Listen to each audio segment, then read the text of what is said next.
How's it going, everyone? It's me, Vivi, and welcome back to another Sly Cooper video. Alright, I want to say something. Some of you guys in the comment section are pretty hilarious. The moment I start posting Ratchet & Clank videos, one after the other, you guys think Sly Cooper is dead on this channel. No, that is not the case, do not worry, alright? Anyways, with that out of the way, let's proceed. So for this video, I thought of ranking the bosses from the first game, Sly Cooper and Thievius Raccoonus, from least favorite to my most favorite.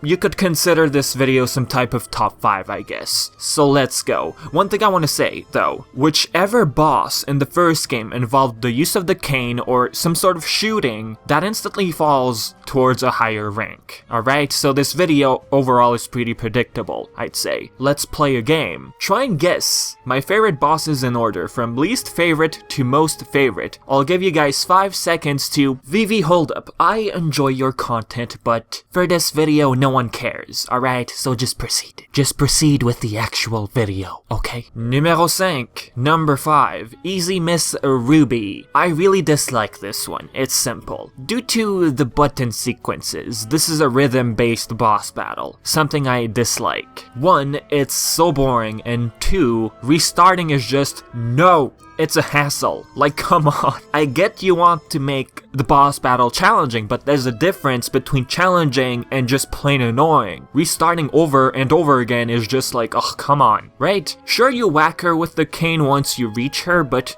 if you mess up, that has actually happened to me. If you miss, you have to re-go through the whole segment. And of course, if you're playing the PS3 version, the music is out of sync sometimes. Many follow the beat, to use it as a cue to when to press the buttons. In this case, with the music out of sync, it's harder, unless you mash the buttons. Yes, ladies and gentlemen, you can easily mash the buttons and get through this boss battle. Here's what I recommend, even if you can mash the buttons. Have horseshoes maxed out. That means have the gold one on you. It's a lifesaver, especially during the last phase. You don't want to restart all over again. Wait a minute, did I just make a pun with the whole horseshoe being a lifesaver? Probably not.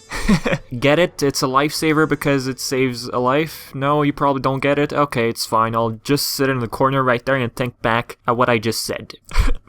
Like, where's Sly 5, man? Like, I don't even know where this video is going anymore. Anyways, number 4, Mugshot. You are probably not expecting Mugshot to be at number 4, maybe number 3, but I was actually debating, but I placed him at number 4. Look, it's a cool boss battle, alright? It can get tricky sometimes. He can easily close in on you. That's the only challenge in this battle. What this requires you to do is to flip all the mirrors using your cane, to reflect the light beams, and they destroy his guns. At the 3rd phase, you can hide behind the mirror and just wait, rendering it too easy, so that is why I decided to place Mugshot at number 4. Sure, you're using the cane, but just like Miss Ruby, it doesn't feel satisfying. You're just hitting mirrors. Number 3, Rowley. 3 challenges in this one. Careful not to fall off the platform, the risk of getting hit, or being too slow, having to repeat everything. This boss is simple, yes, but you have to time it right. If you miss your shot with the cane, you have to re-go through the whole segment. Jumping over his tongue is easy, but there's a trick.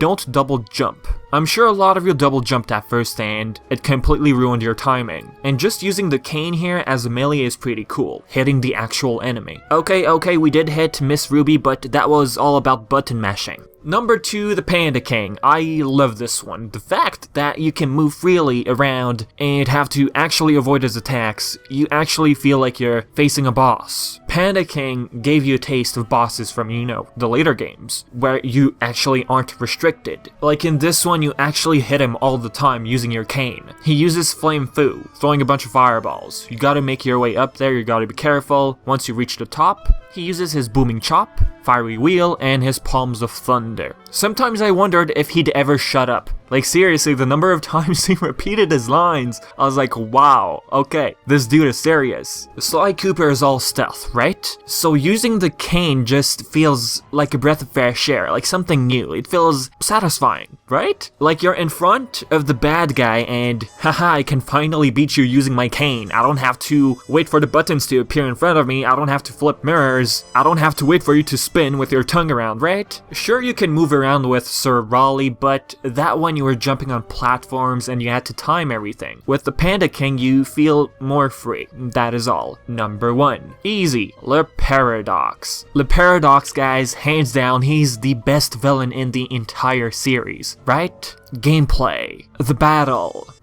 I am so kidding right now. Wrong game. Number 1. Clockwork. Clockwork is challenging. I'm sure many of you will agree, at least for your first try. The hardest part in this battle are the electric rings. I had a lot of trouble at first, to be honest, but the trick is you simply have to remain in the center of the circle. I guess the way the rings were coming towards you, you thought they would hit you if you remained in the center, but that is not the case. Now, before this part, you would have to shoot his weakened spots caused by Carmelita. Well, you do that as well during the rings phase. The shooting part is just a nice little addition to the game. Pretty simple, not too hard. Then you have to walk up to his head. You have to be careful, you have to avoid the lasers, and then you whack him on the head with your cane, which feels so satisfying. And yeah, guys, this is about it for the top 5 video, I guess. But yeah, so tell me in the comment section below, do you agree with the list I went over? What would be your list of least favorite to most favorite boss battle in Sly Cooper 1? Leave all of your thoughts and questions in the comment section below, and as always, I've been Vivi and thank you so much for watching. How did you even fit through the door in my house?